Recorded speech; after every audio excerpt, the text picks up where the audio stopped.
Eu trago para você, Jacó, um abraço do nosso Seridó. Muito obrigado. A pergunta: dentre as várias ciladas que podemos cair junto à obsessão, talvez a vaidade seja uma das mais fáceis. Como o trabalhador espírita que começa a se destacar no trabalho pode evitar essa cilada?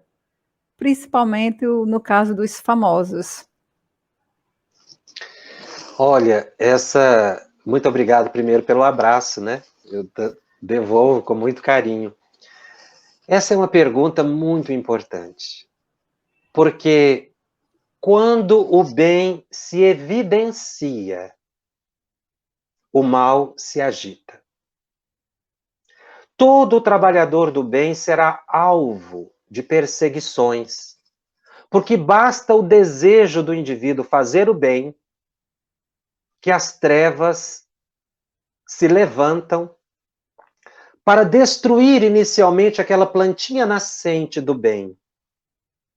Todo indivíduo que se destaque, seja em qualquer nível, num grupo, numa casa espírita, ou numa rede social, ou na televisão, em grande evidência, ou nos jornais, ele sofrerá perseguições compatíveis com o nível de evidência que ele tenha. Então nós poderíamos perguntar, então seria o ideal que nós não fizéssemos o bem? Ou que fôssemos ocultos no bem, como o próprio Jesus nos ensina, que uma mão não saiba o que a outra faz? Seria o ideal, mas muitas vezes é impossível, porque o trabalho ele se destaca naturalmente. Quando um grupo espírita, em qualquer cidade, no mais distante rincão, longe dos grandes centros, começa a fazer o bem para aquela comunidade, ele vai encontrar os inimigos do Cristo que querem desarticulá-lo. Então, nós temos aqui lembrar a orientação do Mestre Jesus de sermos humildes como as ovelhas, mas também sábios como as serpentes e espiritualizados como as pombas, para enfrentarmos os inimigos do mundo e não deixarmos de trabalhar. Porque quem nos enviou foi o Cristo. Eu vos mando. Foi o Cristo que mandou. Foi ele que nos determinou. Nós estamos no trabalho porque é o desejo dele. Mas ele não quer instrumentos frágeis. O Cristo não quer trabalhadores inseguros. Ele não quer trabalhadores invigilantes, que vacilam, que ficam como folhas ao vento. Ele quer trabalhadores que assentem a sua casa na rocha, para que suportem os vendavais. Então, o trabalhador espírita precisa estudar bastante para se imunizar contra os grandes vícios da alma, o orgulho e a vaidade. Porque o trabalho vai desenvolver, ele vai crescer, ele vai se expandir. E é o que o Cristo deseja. E nesse processo, nós vamos enfrentar toda sorte de dificuldades. Agora, conforme o nível de destaque do indivíduo, ele vai ter perseguidores, podemos dizer, compatível com aquela estatura do seu trabalho, não é? Se você tem uma grande projeção, você terá pessoas que vão se interessar por todo o bem que você estiver fazendo e criar ciladas perigosas compatível com a sua faixa de trabalho. Por isso o indivíduo precisa se harmonizar ou se imunizar da vaidade, do orgulho, com muita humildade, sabendo que está transmitindo o pensamento dos benfeitores espirituais e não as suas próprias colocações. Nós temos visto isso com uma certa preocupação.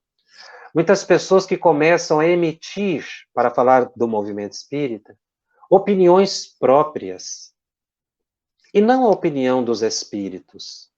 Não fundamentam as suas falas ou fazem fundamentações inseguras, incompletas. Não dizem a fonte das suas pesquisas.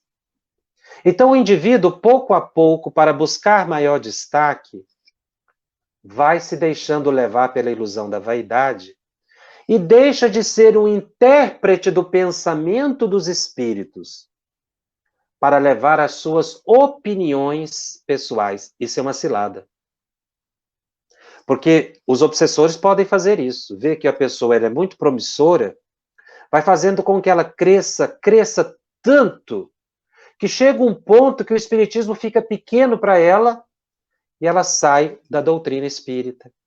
E vai criar um grupo próprio, vai criar uma doutrina própria, uma filosofia própria, e começa mesmo a combater o espiritismo.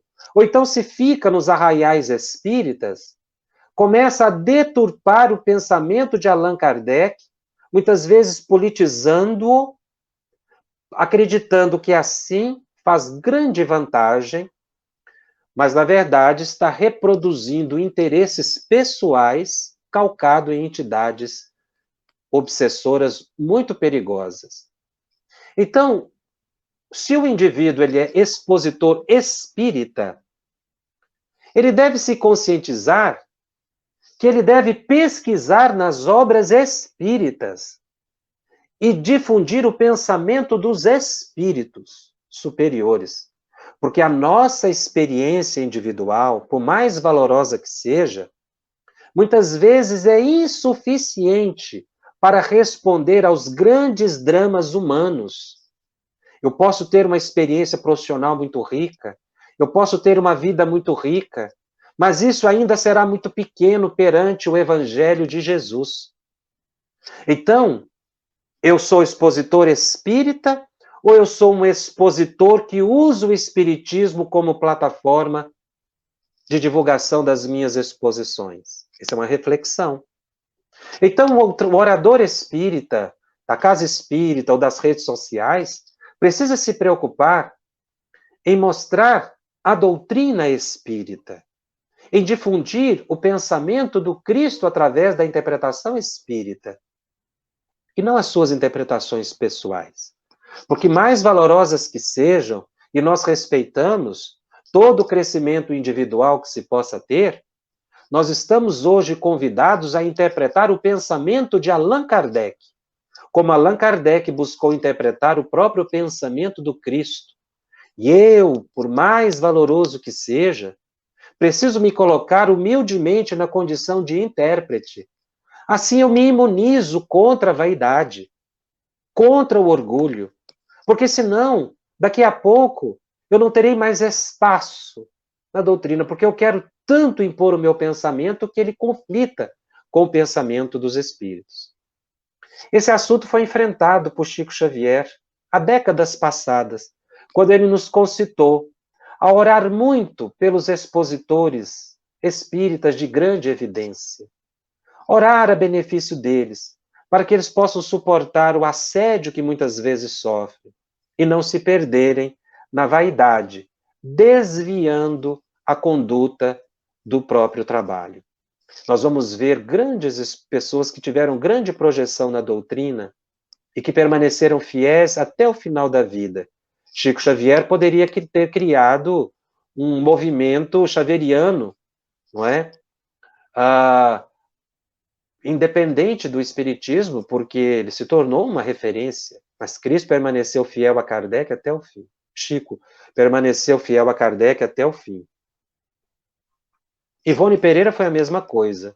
Viveu na maior humildade até o final da vida, embora fosse dotada de grande projeção.